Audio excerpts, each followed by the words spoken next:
Because I believe that the world needs peace, not our military presence, I'm proud to affirm the resolution the United States ought to substantially reduce its military presence in the West Asia North Africa region. To clarify the debate, I observe that first, military presence encompasses a country maintaining military facilities, deploying military personnel in the territory of another country, according to the Encyclopedia of World Problems and Human Potential, no date. The West Asia North Africa, or WANA region, includes 22 countries in a triangulated area spanning from Morocco to Ethiopia to Iran, according to Ibrahim and Law 13. And third, in the context of military programs, the Department of Defense in 1991 defines a substantial reduction as 50% or more. Because the term ought implies a moral obligation, the ultimate value premise in this debate should be morality. Driver 22 of the Stanford Encyclopedia of Philosophy defines morality as a set of norms and principles that universally govern our actions. To measure the resolution's achievement of morality, I propose the value criterion of fulfilling one's duty to avoid harm. International relations philosopher Andrew Linklater writes in 2011 that states cooperating to avoid and prevent serious harm is the most fundamental moral obligation present in world politics. Embracing the universal duty to avoid serious harm allows political communities to coexist harmoniously. You should prefer this value criterion for two reasons. First, the harm principle grounds and unifies diverse interpretations of morality. Gert 20 points out that while societies interpret many aspects of morality differently, all accounts of morality are grounded in a prohibition of harm.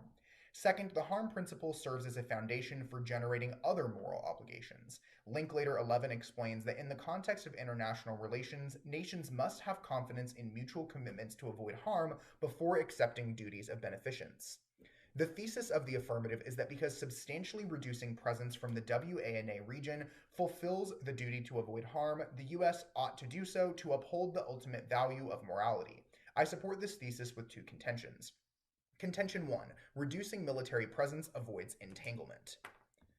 The West Asia North Africa region is at a boiling point that threatens to erupt. Hoffman 23 writes that thanks to the Israel-Hamas war, the Yemeni civil war, and Iranian aggression, the United States is at a major risk of being drawn into the conflict. Specifically, the United States has suffered at least 23 attacks as a result of its substantially increased military presence in the region. Richmond 23 furthers that if these attacks continue, they'll inevitably cross thresholds that force nations to escalate. Iran, Iraq, Syria, Saudi Arabia, Lebanon, and more are increasingly likely to attack U.S. forces in the region. This would provoke a devastating U.S. response, spelling disaster for all nations involved. The impact of U.S. military entanglement is global warfare. Zax 23 warns that enemies of Israel would take advantage of the country's focus on Hamas to launch a full-scale attack, drawing the United States forces in to protect its ally. That would enable Russia to engage in a major counteroffensive in Ukraine and China to seize the opportunity to launch their long-desired invasion of Taiwan. Worst of all, Zax concludes that de-escalation tools that existed in the Cold War no longer exist, and there are insufficient means to prevent acceleration. Duffy 23 explains that expanding military presence in the region will result in lost lives and economic ruin, clearly violating the harm principle. Thankfully, this outcome is not inevitable. The United States can correct its course by substantially reducing its military presence in the region to enable its allies to develop their own security capabilities. Duffy concludes that this strategy is the only way to stave off a military catastrophe. Contention 2, reducing military presence decreases terrorism. The risk of violent terrorist attacks by extremists is at its highest level since 2015. Detmer 23 explains that turmoil in the WANA region routinely increases extremist activity as it provides inspiration for both lone wolf actors and formalized groups like Al-Qaeda, Hezbollah, Hamas, and others to radicalize and mobilize their followers. Counterproductively, the United States has used the threat of terrorism to justify its military presence in the region. But this strategy has failed to reduce terrorism, as Mullins 23 synthesizes that the United States military presence in Iraq and Syria has only increased hatred for U.S. troops. Goals 20 furthers that U.S. military presence is an expensive and ineffective tool for combating terrorism. In fact, the United States military generates grievances and acts of violence against regional actors that inspire additional acts of extremism.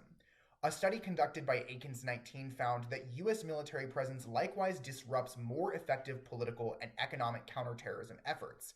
Akins-Knight concludes that their dissertation by recommending that the United States end its counterproductive reliance on military force to combat terrorism.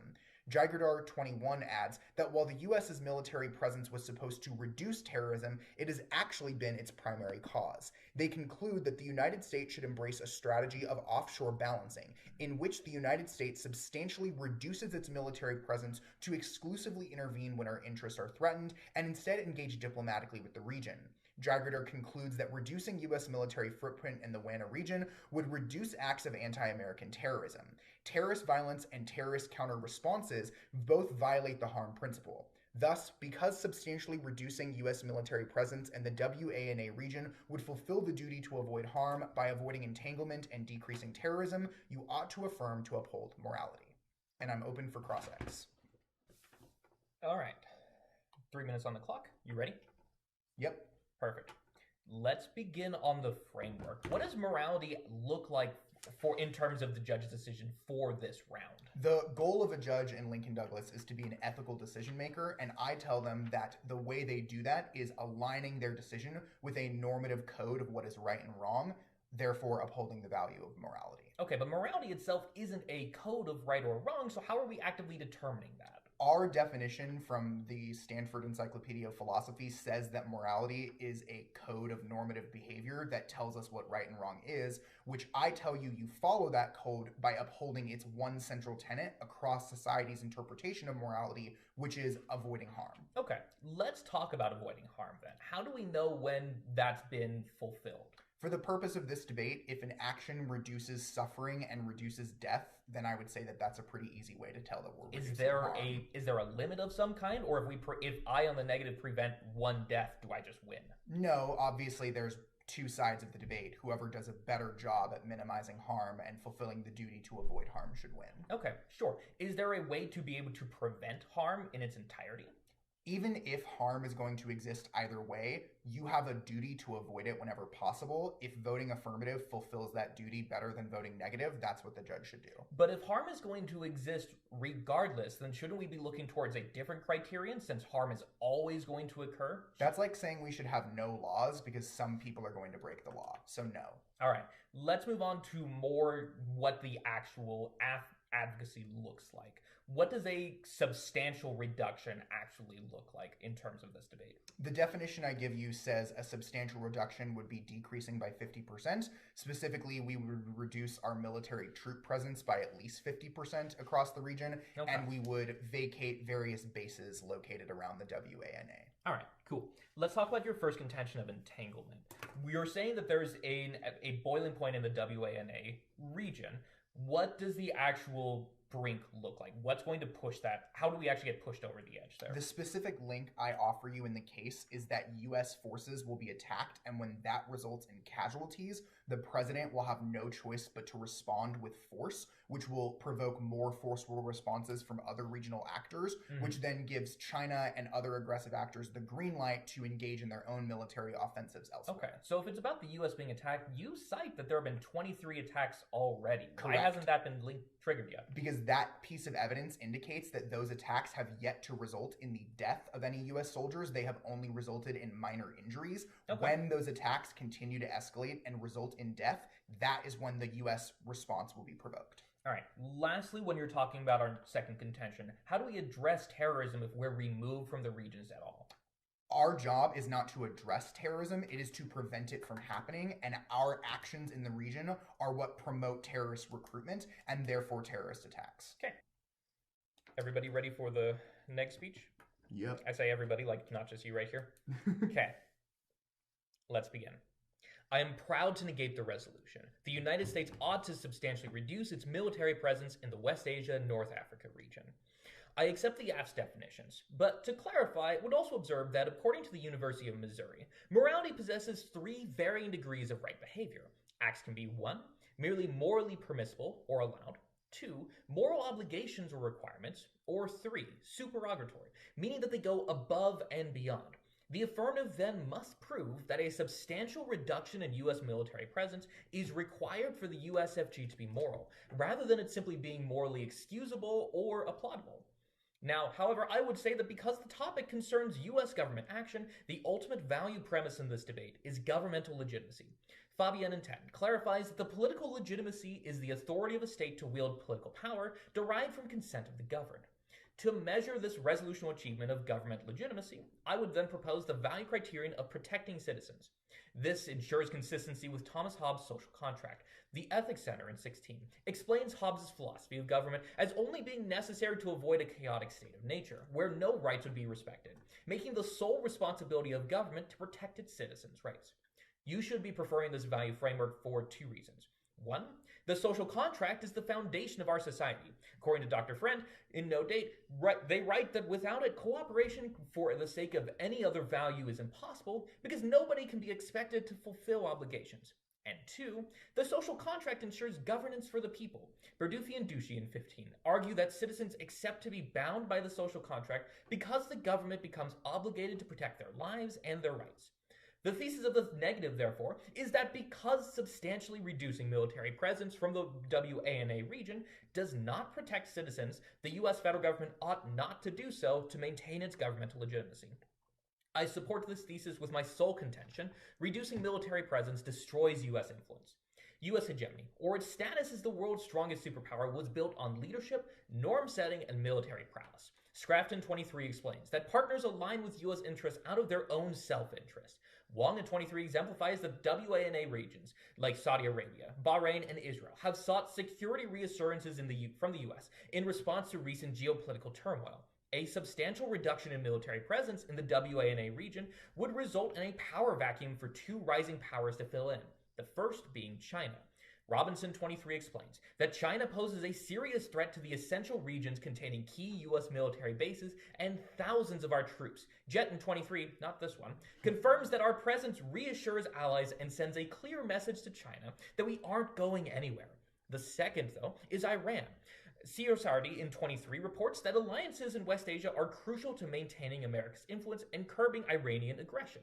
Otherwise, Forozish 23 warns that Iran's development of nuclear weapons and ties to extremist groups throughout the WANA regions would enable it to enlarge the Israel-Hamas conflicts to catastrophic proportions.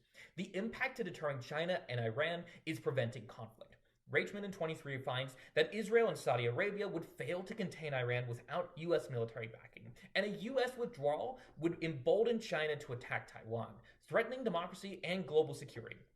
Michta in 23 concludes that the solution is to rebuild, not draw back US military forces, ensuring stability, the protection of its citizens, and the maintaining of governmental legitimacy. Let's move on to the affirmative constructive. Starting on their framework, you should prefer the value premise of government legitimacy over morality for two reasons. One, morality is far too vague. Government legitimacy specifies which moral agents' actions we're actually evaluating rather than just a blanket statement of morality. And two, the resolution is about state action, which necessitates a political philosophy, not individual action. That's something that requires moral philosophy instead. And their criterion of minimizing harm is insufficient as a weighing mechanism for two reasons as well. The first, because the harm principle lacks clarity.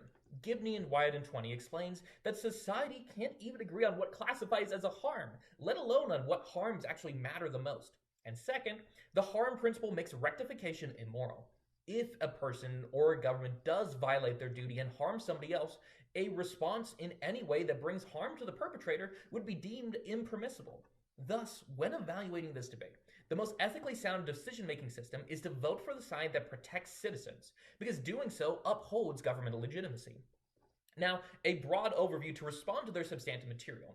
The key problem with the affirmatives case is that they want to substantially reduce rather than reallocate US military presence in the WANA region. Duffy in 23 explains that consolidating US forces at key bases in Bahrain, Jordan, and the UAE would be sufficient to deter adversaries. And Lawrence in 22 adds that a reallocation of troops and consolidation of bases would still leave the US capable of countering aggressive rising powers and extremism. This proves that the affirmative has presented a solution that is at best permissible or supererogatory rather than something that's a moral obligation, something they have to do in order to win the round. On their first contention of entanglement, I have three responses here. 1. There's no rogue actor escalation. Yacobian in 23 reports that Hezbollah and Iran fear consequences from Israel and the US too much to enlarge the Israel-Hamas war. 2. There's no drawing in.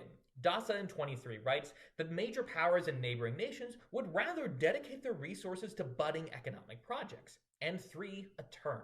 Military presence deters attacks and strengthens security partnerships. Olson in 23 explains that our bases and troops in the region give us an edge over our competitors while boosting readiness and allied confidence. This proves that the best way to protect citizens from and to minimize the harms of entanglement is to negate the resolution. And on their second contention of terrorism, I have 3 responses here. The first is another term. Reducing military presence makes it harder to fight terrorist groups. Tadoino in 19 exemplifies that reducing U.S. forces in Syria hurt training and support efforts for their partner forces and disrupted long-term operations against ISIS. Second, there's no impact to this. Hale in 23 writes that even after Hamas, the threat of terrorist attacks striking America is diminished, but our physical presence is necessary to contain the threat of terrorism to the WANA region.